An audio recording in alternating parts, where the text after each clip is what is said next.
Mark Play, you've had a big hand in getting the great fields here for Hong Kong on Sunday. You must be very pleased. Look, I am, but it's very much a team effort, and it's something you can't do without the support of the club right behind you. But I really am pleased that this year, as a team, we've assembled the strongest fields we certainly possibly could, and I think the strongest fields we've had at the international meeting. There look to be some great match races on paper, and probably Moonlight Cloud and Sky Lantern is probably one of the most salivating.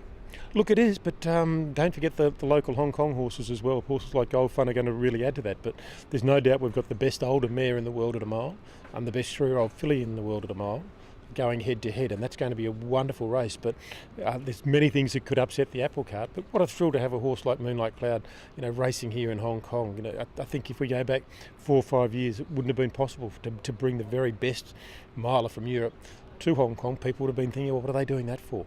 Now it's really embraced, and people are saying, what a fantastic thing, and isn't it wonderful to see? And how will she be at the end of the season? All those ponderables really start to come into play. But looking at her here on the track this morning, she looks wonderful, and she's really come through a tough but a very good season extremely well. So to have her here, fantastic, and to have the up and comer, the Queen to replace the Queen, looking to take over in Sky Lantern, absolutely fantastic. And full credit to the team there with the 3-year-old filly.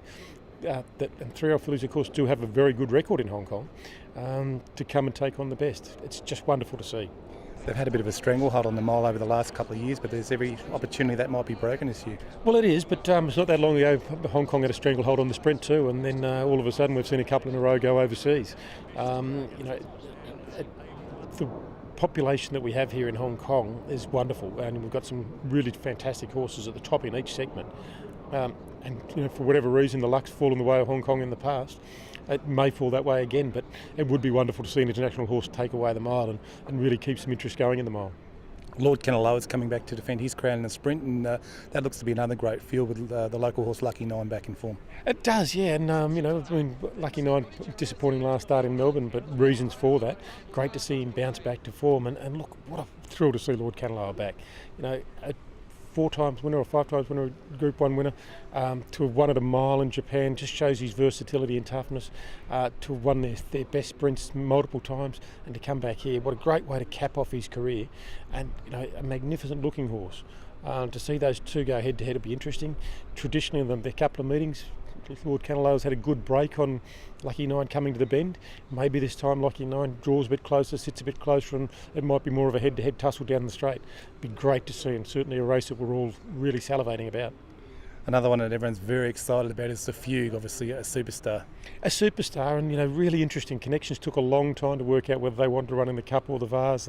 They looked at all the ponderables that you could possibly look at as to where she ran, and in the end they've plumped for the Vase.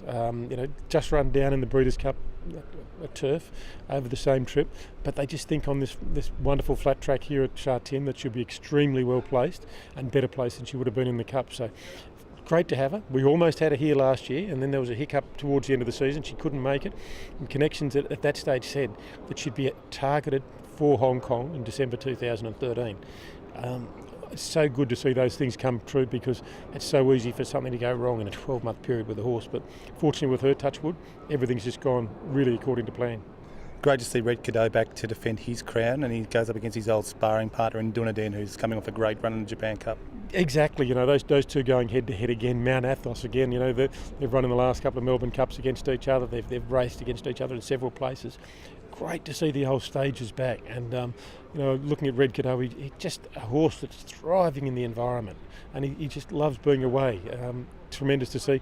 Dunedin, looks like he's approaching his very best again. His run in Japan was outstanding and without any luck at all, and certainly a big pick up on his Melbourne Cup run where he just raced completely without luck.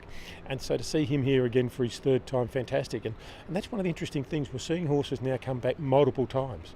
And it's got to be good for the game, and none better than, of course, with Cirrus des Argles in the Cup.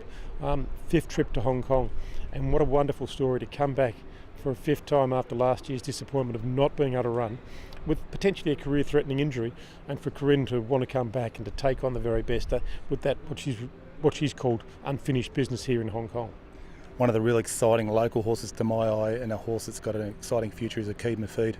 Oh, look, he is. He's an outstanding horse, and Richard Gibson's done a wonderful job with him and the time he's had him.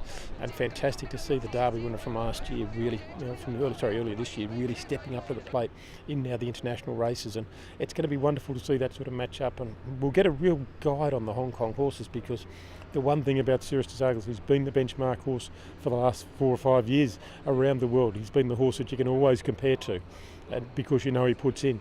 So we're really going to see how good these Hong Kong horses are, and that can only be good for racing.